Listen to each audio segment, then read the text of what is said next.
On May 17th, 1954, the Supreme Court delivered what was one of its most consequential rulings ever, Brown versus Board of Education. Right. And that decision was supposed to be the definitive end of separate but equal. It was supposed to close the book on racial segregation in America's public schools. A huge legal turning point, no doubt. A major victory. But, the thing we always have to remember is that a ruling from a court doesn't just magically change things on the ground overnight. No, not at all. And for places like Rutherford County, Tennessee, that ruling, it didn't bring reform. Not right away. The twist, really, is that instead of compliance, it kicked off almost 2 decades of calculated, deliberate resistance. Yes. We're talking about officials, entire communities, actively looking for ways around the law, not just delaying, but strategically exploiting legal loopholes. Exactly. Find the gap, widen the gap, and just maintain the status quo. And that's really our mission for this deep dive. We're going to trace that specific pattern of defiance. We'll look at the segregation academies,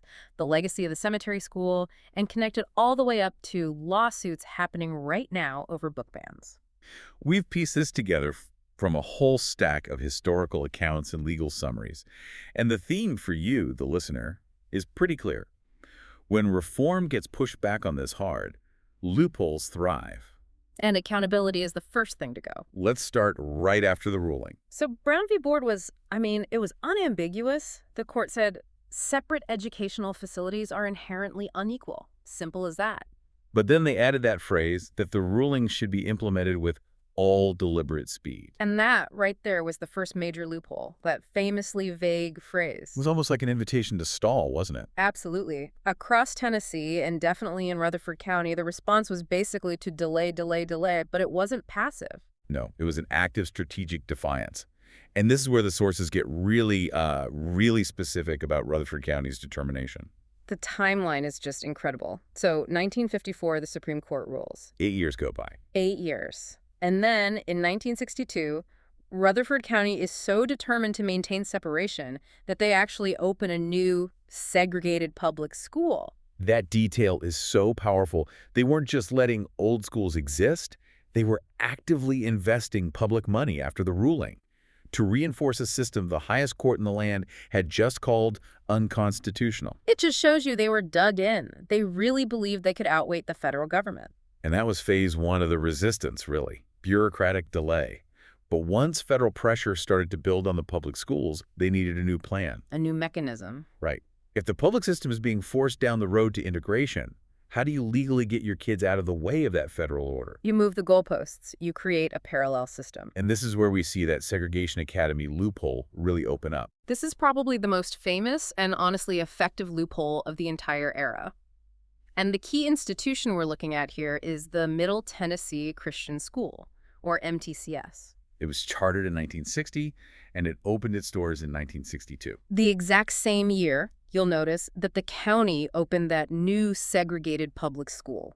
Which really suggests a kind of two-pronged effort, doesn't it? A coordinated strategy to preserve separation no matter what the Supreme Court said. It does. And MTCS wasn't a public school, and that's the key. That was the escape hatch. Historians call this the segregation academy movement. So what were these exactly? They were private schools, hundreds of them, often with a religious affiliation, founded by white families all across the South for one specific reason: to avoid desegregated public schools. Can you break down the mechanics of that? What made them so effective at deflecting federal oversight? Well, they operated outside the direct federal desegregation orders, which were aimed at state and local government schools. By creating this private, tuition-based system, they insulated themselves. So they weren't technically breaking the law. Not that specific law, no. Plus, these schools often got a lot of local support. Things like tax exemptions, easy zoning, quick accreditation. It all helped them grow fast and create this parallel, segregated infrastructure.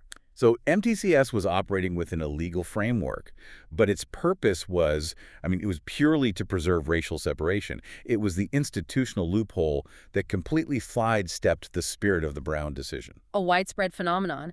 It happened all through the 60s and 70s, and it let communities resist change for another couple of decades. And the cost of that, of course, was huge for the public school system. Resources, political will, it all shifted away. Yeah. But before we get to when the federal government finally brought the hammer down, we really need to talk about the other side of this story. The history of resilience that was happening at the same time. Exactly. We need to talk about cemetery school. Cemetery School was founded way back in 1874. It served black children in Murfreesboro all the way up to 1962. That crucial year again. And it represents such a profoundly different narrative. It's one built on self-determination, community investment, education, not on resisting the law. Yet when you look at the source material, you see these schools were so much more than just buildings.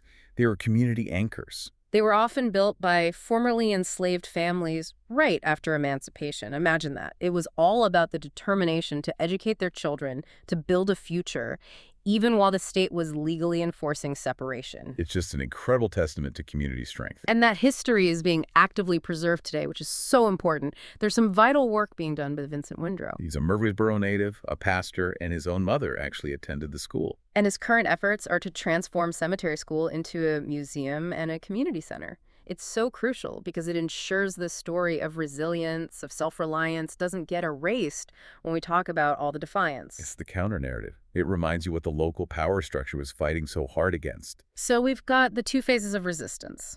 The stalling, then the segregation academies. The big question is, how long did it all last? It lasted until the federal courts just got fed up. They intervened decisively in the early 1970s, and they forced integration. And that's when the dual system finally came crashing down. Right. And the timeline.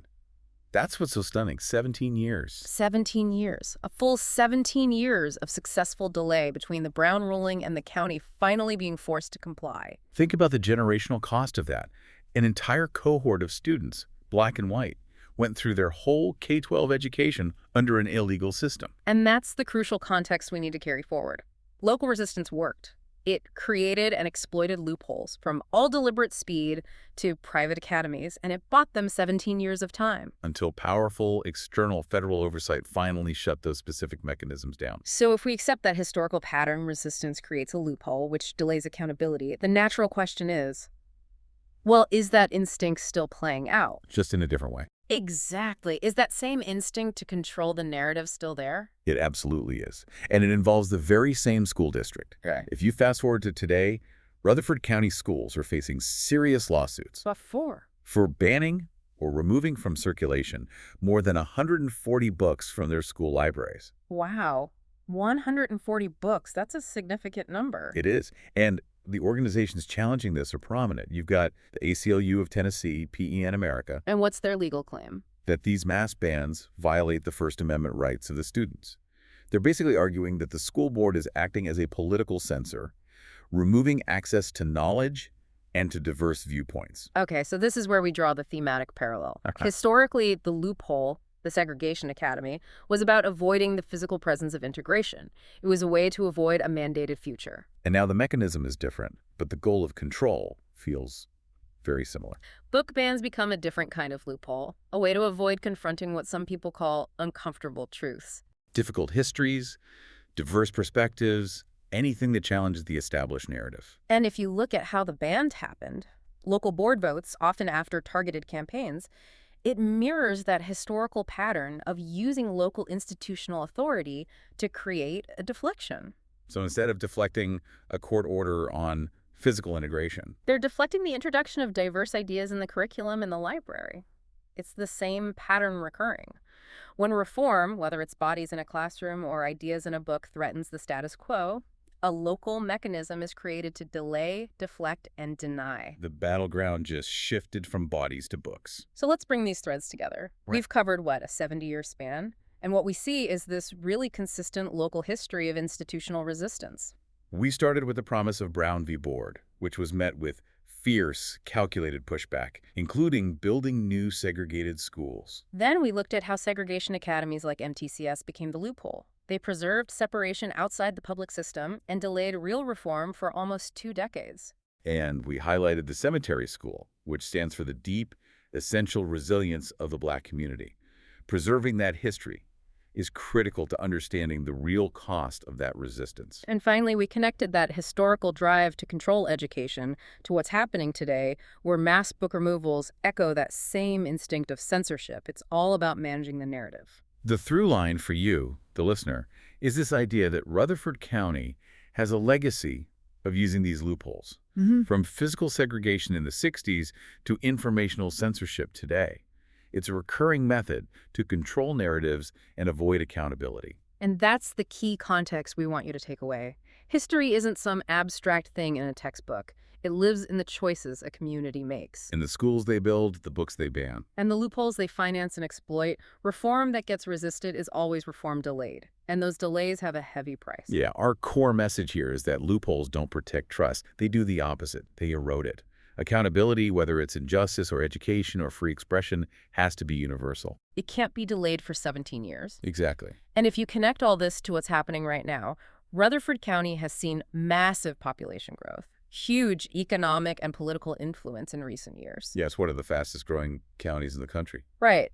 So that raises a final question that builds on everything we've talked about.